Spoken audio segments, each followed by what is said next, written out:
And this is the third Sunday, and we're going to go a little far further into the study this morning. I'd like to begin with what happened to me this last Friday. As you probably understand from all that's been going on, I had a rather busy week. I was in Columbus a couple times, I was in Findlay a couple times throughout the week, along with everything else going on. And Friday, when I woke up, I was awakened because I was throwing up. That's never a good start to a day, let me tell you. But as the day wore on, I was trying to push my way through and seeing if it would get better, and it just didn't seem to get any better. And eventually, as I told Angie, the secretary, I said, I'm going home and I'm going to bed. And that's really strange for me to do that, but that's how I felt. And I went home and I did that.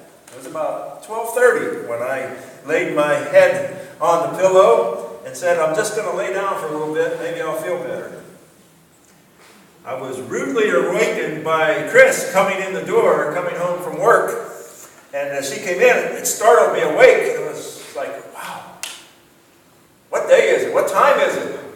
Where am I at? Because I had been sleeping for about 4 hours. I never woke up. I just laid down and went to sleep. And if she wouldn't have come home, maybe I'd still be sleeping. But it's that way when we find ourselves in the distant country. Sometimes it's hard to wake up. And it probably took me a good 15, 20 minutes to get my bearings and to get myself under control and figure out where I was, who I was, and what time it was, and what day it was. Because I fell into a deep sleep. And I couldn't wake myself up. That's what happens in the distant country so often. You know, when we leave the Father and we take the Father's inheritance and we go to the distant country and we begin to spend it on wild living, if you remember, living that is destroying ourselves, living as so to destroy ourselves, when we get caught up in the distant country, living there, spending all of our inheritance and finding ourselves empty, alone, and broke, it's hard to wake up. Because as we're spending all of that inheritance, as we're having the good time in the distant country, there are alarms going off, but we don't hear them. I should have set an alarm on my clock. If I'd have done that, I don't know whether I'd have woken up or not, because I probably wouldn't have heard it. I was in such a deep sleep.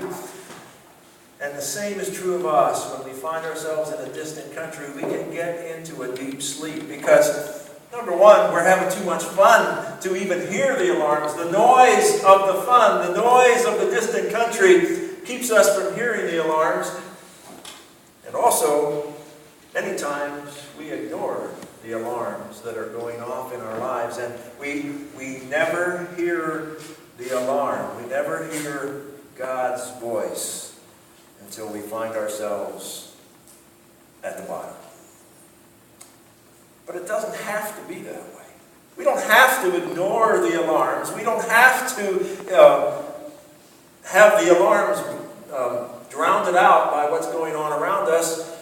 We don't have to hit rock bottom before God can get our attention.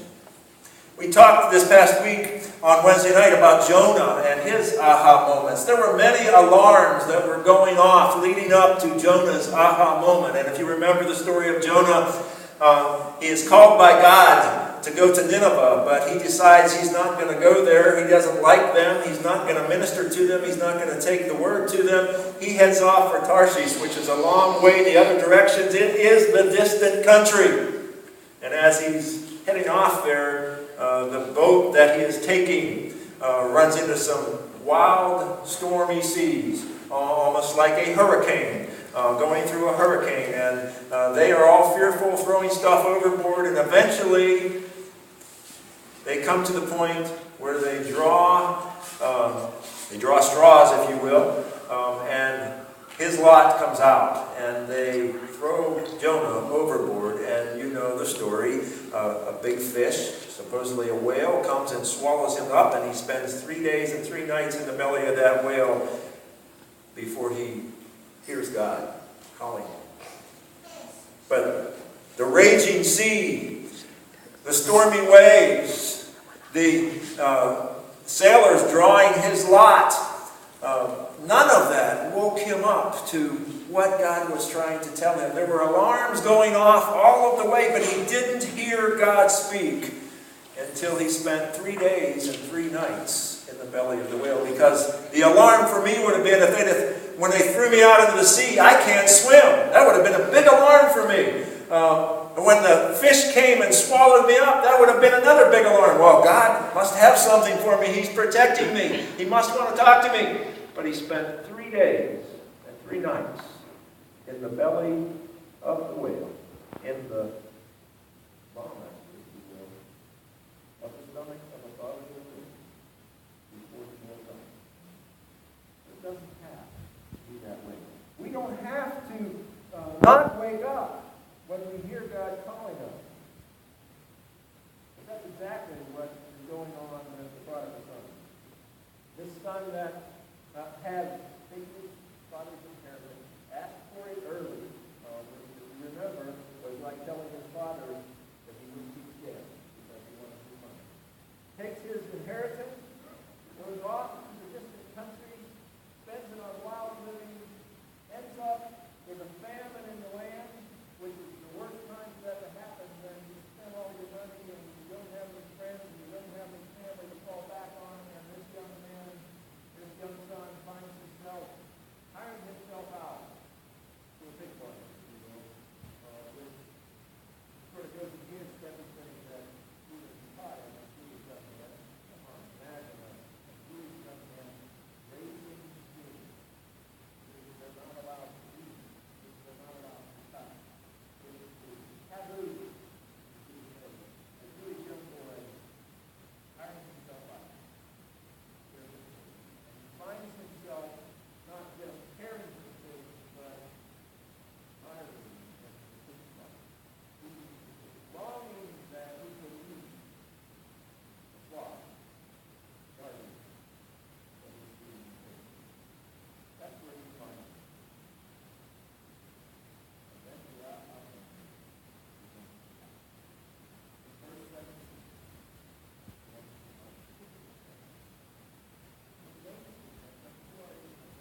caring and concerning to this individual, but it's that little red flag, it's that little nudge that says, uh-oh, wake up a little bit. Everything's not right in the world and in my world. Maybe it's the person at work or the person at church that gives you that little hint. It would have to be a really good friend or a really good person at church to be able to have the wherewithal and the money build up, if you will, to be able to speak into your life that, hey, something might be a little wrong, that you might need to change. But they happen.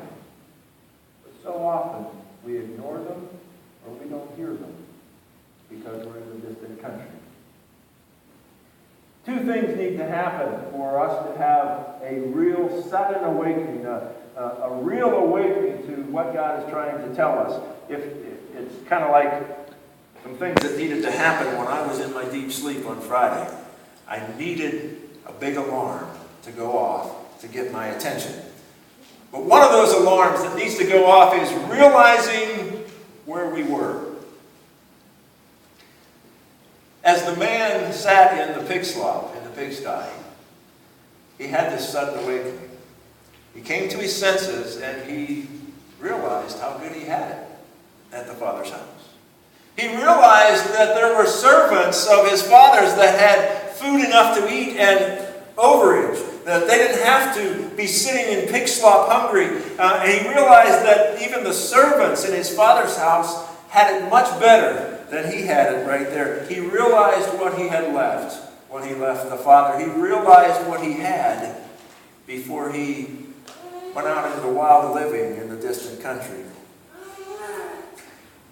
So often when we find ourselves waking up to this thought, realizing that, I kind of liked it the way I was before. I kind of liked God the Father caring over me and protecting me and giving me everything I needed.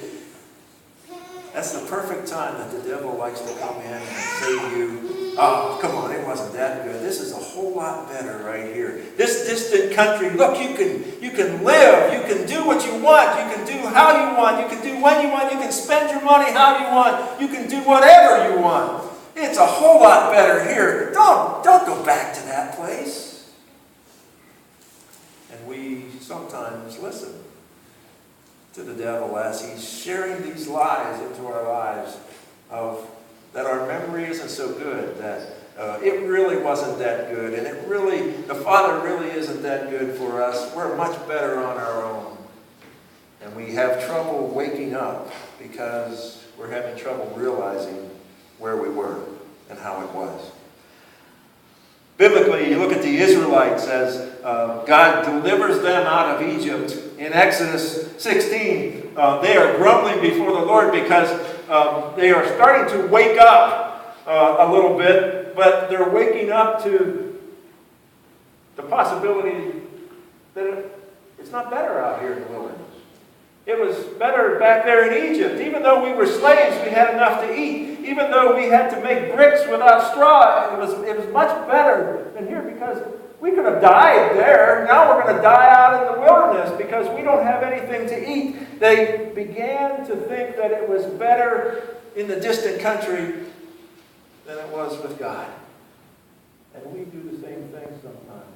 Sometimes we are willing to give up our salvation for a grumbling stomach or thoughts of the past and what we think they were is really not. Study that life all the time. That it's not better when you're at there.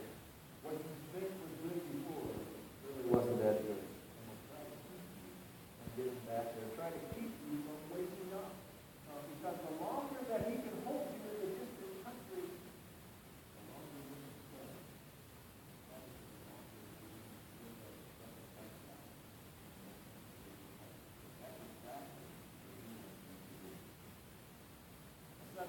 Sudden awakening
see how much better it was to be with the Father. You know, when this young man left the Father, things were really good for him. As we've shared, this young man left a father and a home. His father was rather wealthy. He was well provided for. He had a large inheritance that he took as the second child, and the first child would have been given the major portion of the inheritance. He might have got a third of it, and yet it lasted him a long time in a distant country. His father provided for him well. Even his father's servants were provided for well. When he left the Father, he left a perfect world, if you will. He left being taken care of, provided for. All his needs were met, and beyond, probably all of his dreams were met at his father's house. But he left that to go to the distant country. When I think of what the Father holds for me, I'm always drawn back to how much we like being in the Father's presence. I was taken back as I was preparing for this. My father has been gone now for just a few more years than I had thought about. But I remembered the times visiting my dad in the nursing home when my dad really wasn't there. I remember going back, driving 3 hours, well actually 3.5 hours to the nursing home. Driving back 3.5 hours, sitting in my dad's room for 2 hours, and then turning around and driving back home. Never speaking a word to my dad, him never speaking a word to me because he literally wasn't there. He was dying. But I did that on more than 1 or 2 occasions. And what was good for me was just to be in my Father's presence. He didn't have to say a word to me. I didn't have to say a word to him. But just to be in my Father's presence. This past Wednesday night, we came into the sanctuary and we had prayer together, and then we went into the series. But it was stated, it's just so nice to be here in the Father's presence and in the stillness, and to be able to come and commune before the Father. And every Sunday morning as we come before God the Father in prayer, we have that same opportunity to enter into His presence. Not that His presence is only here, but for all of us in our minds, it's very real when we enter into God's presence, when we enter into this place that He has provided for us for worship. It's good just to be in the Father's presence. One of the things that the young man had to come to terms with, he had to realize what it was like before he went to the distant country. He had to realize how good it was in the Father's presence.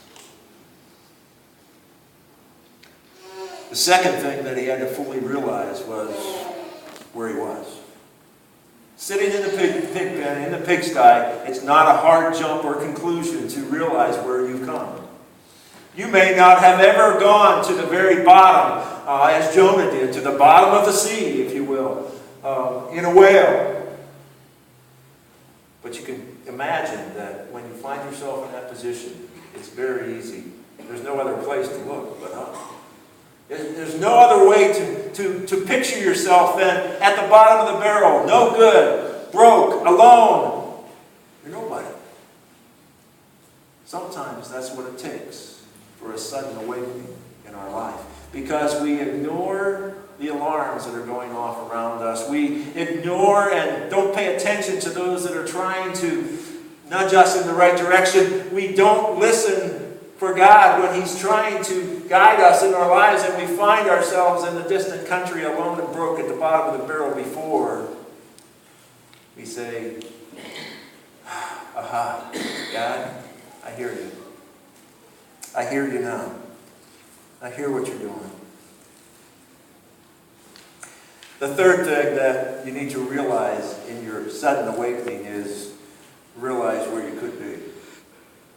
And realize that God the Father wants you to be there. This young man came to his senses in the pig pen. And he says to himself, my Father's servants have a whole lot more than I have here. I'm not worthy to be called my dad's son anymore, but I'm going to go back. I'm going to tell him that I would like to be one of his servants, because even that would be better than where I'm at now, and I know that his servants are taken care of. I'm going to go back to the Father, because he realized he couldn't be back there. I don't know where you're at today, whether you are just listening to some of the alarms and you're on your way back. Maybe you're here today and you're at the bottom of the barrel and there's no place to look but up. But I can tell you that God the Father is calling you back. God the Father is giving you that invitation to say, you know, I'm going to go back to what I had. I'm going to go to the Father because it's a whole lot better there than it is where I'm at. God wants you to come home. God wants you to wake up. God wants you to have that sudden awakening. I wanted today to have a bunch of alarms going off the whole time I was speaking so that you would not pay attention to all of them. And I wanted to end the service today with Billy's alarm that used to be on his phone that was the sirens going off very loudly because I wanted to wake you up. If anybody was sleeping, hopefully you're awake. Because that's what it takes for us to wake up. We get caught in the doldrums of life. We get caught in the doldrums of a sermon. We get caught just going through life. And God is trying to speak to us. God is trying to get our attention. God is trying to guide us. God is trying to lead us. We need to wake up. Because that's the beginning of our aha moment. So today, if you're here and you're asleep, which I don't think you can be right now, wake up. God the Father's calling you home. Come home to what he has for you. Because I can tell you beyond a shadow of a doubt that being in God's presence and having God's presence surrounding you is 100 or 1,000 or 1,000,000 times better than where you find yourself today. Surround yourself with God's presence. He sent his Son into the world to give his life so that you could live with the Father. Maybe it's time to come back. Maybe it's time to come back home. Today's the day. Let this be your wake-up call, your sudden awakening from God. Would you pray together with me?